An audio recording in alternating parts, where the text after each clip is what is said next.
میری پیاری بہنوں، جب رمضان المبارک کی باب بڑھ راتیں اترتی ہیں تو آسمانوں کے دروازے کھل جاتے ہیں، رحمتیں برسنے لگتی ہیں اور اللہ تعالیٰ اپنے بندے کو پکار کر فرماتا ہے کوئی مانگنے والا کہ میں اسے عطا کروں، ہے کوئی بخشش چاہنے والا کہ میں اسے معاف کر دوں۔ یہی وہ لمحہ ہے جب ایک سچا بندہ نیند کی قربانی دے کر اپنے رب کے حضور کھڑا ہوتا ہے۔ یہی ہے تہجد۔ رمضان میں تہجد صرف ایک نماز نہیں، یہ روح کا سکون ہے، دل کی دھڑکنوں کا راز ہے، آنسوؤں کی زبان ہے اور اللہ کے قریب ہونے کا سب سے خوبصورت راستہ ہے۔ دن بھر روزہ رکھ کر جب جسم تھک جاتا ہے اور رات کی تنہائی ہر طرف پھیل جاتی ہے تو سچے عاشق جاگ جاتے ہیں۔ وہ جانتے ہیں کہ یہ وقت عام وقت نہیں، یہ قبولیت کی گھڑی ہے۔ اللہ تعالیٰ نے قرآن مجید میں ارشاد فرمایا کہ جو لوگ راتوں کو اٹھ کر اپنے رب کو پکارتے ہیں ان کے لیے بڑے اجر کی خوشخبری ہے۔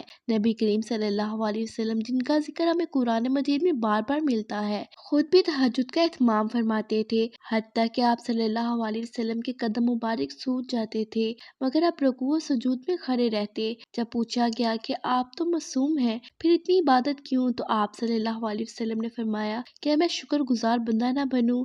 میری عزیز بہنوں، سوچیں جب ہمارے پیارے نبی صلی اللہ علیہ وسلم، جن کے گناہ معاف تھے، وہ بھی راتوں کو جاگتے تھے، تو ہم گناہ گاروں کو کتنی ضرورت ہے تہجد کی۔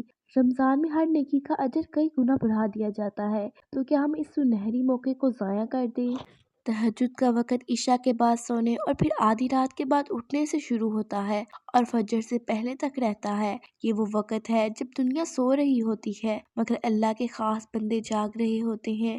وہ وضو کرتے ہیں، مصلی بچھاتے ہیں اور آہستہ آہستہ اپنے رب کے سامنے کھڑے ہو جاتے ہیں۔ نہ کوئی دکھاوا، نہ کوئی شور، بس بندہ اور اس کا رب۔ رمضان میں تہجد پڑھنے کا سب سے بڑا فائدہ یہ ہے کہ دل نرم ہو جاتا ہے، آنکھوں سے آنسو بہتے ہیں اور دل کا بوجھ ہلکا ہو جاتا ہے۔ جو باتیں ہم کسی انسان کو نہیں بتا سکتے وہ سجدے میں اللہ سے کہہ دیتے ہیں، اور یقین جان لو اللہ سنتا ہے، بہت قریب سے سنتا ہے۔ بعض لوگ کہتے ہیں کہ ہم تھک جاتے ہیں، نیند آتی ہے، اٹھا نہیں جاتا، مگر یاد رکھو یہ شیطان کی چال ہے۔ جب ہم دنیا کے کاموں کے لیے جاگ سکتے ہیں، موبائل استعمال کر سکتے ہیں، ڈرامے دیکھ سکتے ہیں، تو کیا اپنے رب کے لیے چند لمحے نہیں نکال سکتے؟ رمضان کی راتوں میں خاص طور پر آخری عشرہ بہت قیمتی ہوتا ہے۔ انہی راتوں میں لیلۃ القدر آتی ہے، جس کا ذکر قرآن مجید میں ہے کہ وہ 1000 مہینوں سے بہتر ہے۔ سوچو ایک رات کی عبادت 1000 مہینوں سے افضل، تو اس رات تہجد پڑھنا کتنی بڑی سعادت ہوگی۔ تہجد ہمیں صبر سکھاتی ہے، تہجد ہمیں اللہ پر بھروسہ کرنا سکھاتی ہے، تہجد ہمارے دل کو دنیا کی محبت سے نکال کر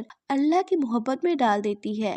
جو بندہ تہجد کا عادی ہو جائے، اس کی زندگی بدل جاتی ہے، اس کے فیصلوں میں برکت آتی ہے، رزق میں کشادگی آتی ہے اور دل میں سکون اتر آتا ہے۔ میری بہنوں، اگر آپ کی کوئی دعا عرصے سے قبول نہیں ہو رہی، اگر آپ کسی مشکل میں ہیں، اگر آپ کا دل بے سکون ہے، تو اس رمضان تہجد کو اپنا معمول بنا لو۔ صرف 2 رکعت سے شروع کرو، آہستہ آہستہ بڑھاتے جاؤ۔ اہم یہ نہیں کہ کتنی لمبی نماز پڑھی، بلکہ یہ ہے کہ کتنے خلوص سے پڑھی۔ سجدے میں جا کر اپنے گناہوں کی معافی مانگو، اپنے والدین کے لیے دعا کرو، امت مسلمہ کے لیے دعا کرو، اپنے مستقبل کے لیے دعا کرو، اللہ کے سامنے رو لو۔ یاد رکھو جو آنسو اللہ کے خوف سے بہتے ہیں وہ جہنم کی آگ کو بجھا دیتے ہیں۔ رمضان ہمیں بدلنے آتا ہے، اگر یہ مہینہ گزر گیا اور ہم نہیں بدلے تو نقصان ہمارا ہے۔ تہجد اس تبدیلی کی پہلی سیڑھی ہے۔